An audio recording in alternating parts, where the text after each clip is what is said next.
शांति। आज 2 अक्टूबर 2022 है। आप सबको गांधी जयंती की बहुत बहुत बधाई और मुबारक। आज के स्लोगन से हम ये जानेंगे सहारे दाता कौन है और उस सहारे दाता को प्रत्यक्ष करने की विधि क्या है। सुनते हैं आज का स्लोगन। अपने हर कर्म द्वारा सहारे दाता बाप को प्रत्यक्ष करो तो अनेक आत्माओं को किनारा मिल जाएगा। शिव बाबा सर्व आत्माओं के सहारे दाता है। आत्मा के जो आश खत्म हो चुकी है, जो हिम्मत टूट चुकी है, उनको योग के बल से, पवित्रता के बल से और ज्ञान के बल से फिर से उनके अंदर आश दिलाना, निश्चय दिलाना, विश्वास दिलाना, ये बाबा का दिव्य कर्तव्य है।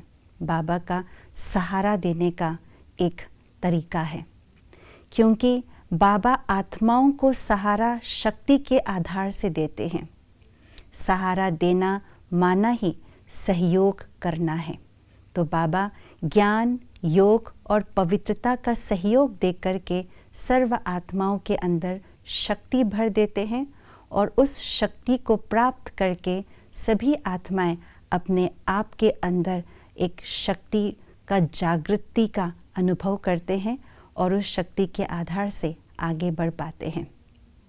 यदि मुझे उस सहारे दाता को प्रत्यक्ष करना है तो मुझे भी बाप समान सहयोगी बनना होगा।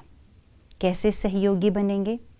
निमित्त भाव से, सेवा भाव से सर्व आत्माओं के अंदर उमंग उत्साह रूपी सहारा देना। और जो आत्माएं बिल्कुल निराश हो चुके हैं, बिल्कुल निर्बल हो चुके हैं, उनको बल देना। किस प्रकार से बल देंगे? उनको बाबा की याद का बल देना। ये है बाप दादा को प्रत्यक्ष करना, उस सहारे दाता को प्रत्यक्ष करना। लेकिन इसके लिए सही विधि की आवश्यकता है। ऐसा ना हो कि मैं स्वयं ही सहारे दाता बन जाऊं, लोग मुझे सहारे दाता के नज़रिया से देखने लगे। नहीं, इसकी सही विधि ये है कि मेरे अंदर निमित्त भाव, निर्माण भाव, ट्रस्टीपन और सेवा भाव होना चाहिए। इसी सही विधि से जब हम अपने अंदर के परमात्म प्यार और परमात्म शक्ति जो मैंने खुद ने अनुभव किया है, उसको हम दूसरों के साथ शेयर करेंगे तो यही अनुभव उन आत्माओं के लिए एक सहारे का अनुभव होगा, एक सहयोग का अनुभव होगा और वो अपने अंदर भी ऐसे ही अनुभव करने की शक्ति हमसे प्राप्त करेंगे।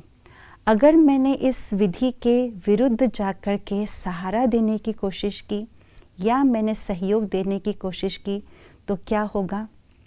लोग मुझे ही सहारे दाता समझने लगेंगे।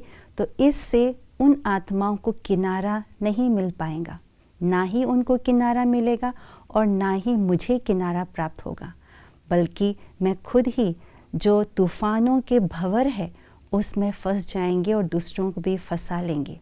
इसलिए सहारे दाता स्वयं न बने, लेकिन हम अपने सहारे दाता से जो मुझे सहारा मिला है उस अनुभव के आधार से निमित्त भाव और सेवा भाव से उन्हों को सहारा देने का, सहयोग देने का हम पुरुषार्थ करें, सेवा करें तो उनको किनारा मिल ही जाएगा। ओम शांति।